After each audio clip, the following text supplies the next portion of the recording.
आत्मबल।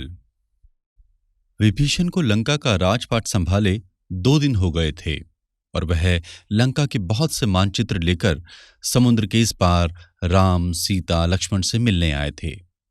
राम रावण की समृद्धि, तकनीकी प्रगति, विज्ञान, मनोरंजन के साधन, विचार आदि को समझना चाहते थे। विभीषण उन्हें एक के बाद एक मानचित्र समझाते चले जा रहे थे। यह देखिए, यहाँ पूरी शोध की सुविधाएं हैं। यहाँ दूर तक मनोरंजन गृह हैं। यहाँ विभिन्न विचारों को पोषित करने वाले गुरुकुल हैं। सूचनाएं विस्तृत थी और प्रभावी भी। राम, सीता और लक्ष्मण इस नए ज्ञान से अभिभूत थे। विभीषण के जाने के बाद लक्ष्मण ने अपने विचारों से उभरते हुए कहा, भैया, मुझे आश्चर्य है कि इतने शक्तिशाली साम्राज्य को हमने निर्धन, अशिक्षित वानर सेना की सहायता से पराजित कैसे कर दिया। यदि विभीषण ने हमें लंका के भेद बता भी दिए थे तो भी इतने शक्तिशाली राज्य को जीतने के लिए मात्र यह कारण तो पर्याप्त नहीं हो सकता। मैं भी यही सोच रहा हूं, राम ने कहा। उनके पास तो वायुयान थे और हमारे पास रथ भी नहीं थे। वे नित नए हथियार बना रहे थे और हमारे पास वही प्राचीन हथियार थे। उनके पास प्रशिक्षित सेना थी, हमारे पास इतने कम समय में खड़ी की गई एक टुकड़ी थी।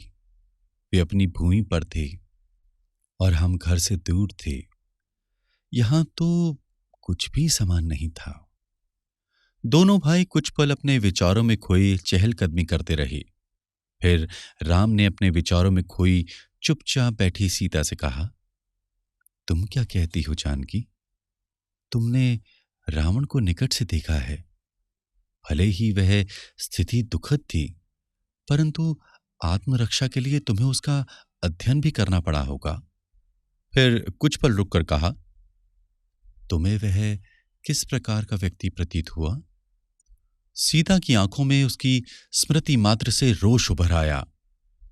फिर उन्होंने स्वयं को संभालते हुए और कुछ सोचते हुए कहा, उसका अभिमान एक दिखावा था। वह भीतर से खोखला हो चुका था। मैं उसकी बंदनी थी, परंतु जब भी वह मेरे समक्ष आता, भयभीत लगता। अनेक पल बीत गए। राम, लक्ष्मण दम साधे सीता के फिर से अपने विचारों से उभरने की प्रतीक्षा करते रहे।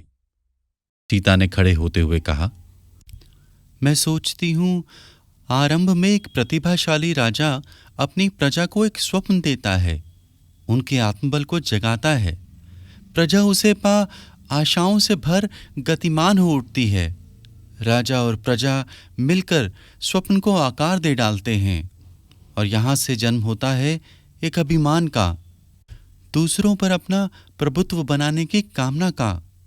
यह अंकुर तेजी से एक वृक्ष बन जाता है। राजा और उसके कुछ विशेष सहयोगियों का अहम आकाश छूने लगता है। अब वह हर स्थिति में अपना अभिमान बनाए रखना चाहते हैं और यह अभिमान उन्हें भीतर से खोखला करता चला जाता है। प्रजा अशांत हो उठती है। सामान्य जन में मतभेद पड़ने लगते हैं। कहीं ना कहीं बहुत से प्रजाजन दूसरों पर बढ़ते अत्याचारों के लिए स्वयं को दोषी समझ रहे होते हैं। जन सामान्य का अपराध बोध बढ़ने लगता है।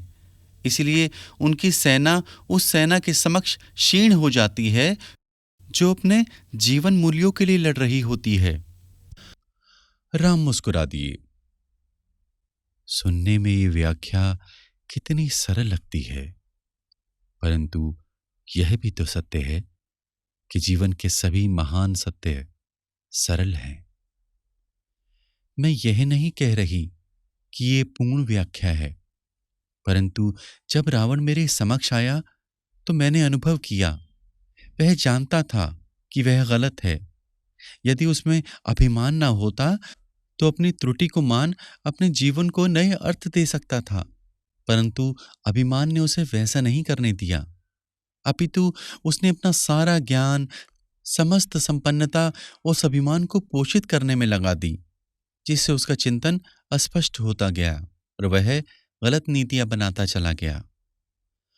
राम ने सीता को गहरी दृष्टि से देखते हुए कहा, मुझे गर्व है, ऐसी विकट स्थिति में भी तुम्हारा आत्मबल बना रहा। जब राम मेरे पति हैं, तो यह कैसे हो सकता था कि मेरा आत्मबल क्षीण हो जाता। राम ने देखा लक्ष्मण की आंखें नम हो आई हैं। इन्हें बह जाने दो लक्ष्मण, तुम्हारे आंसू वह कहना चाहते हैं जो भाषा कहने में असमर्थ है। लक्ष्मण भावावेग से बाहर चले गए तो राम ने कहा, सदा से मुट्ठी भर शक्तिशाली राजाओं ने पृथ्वी पर जनसाधारण के जीवन को लाचार बनाया है। निर्धन राम और लक्ष्मण यदि अशिक्षित वानर सेना के साथ शक्तिशाली रावण को पराजित कर सकते हैं, तो बेबस जनसमूह भी अपने अधिकारों के लिए उठ खड़ा हो सकता है। लक्ष्मण लौट आए थे।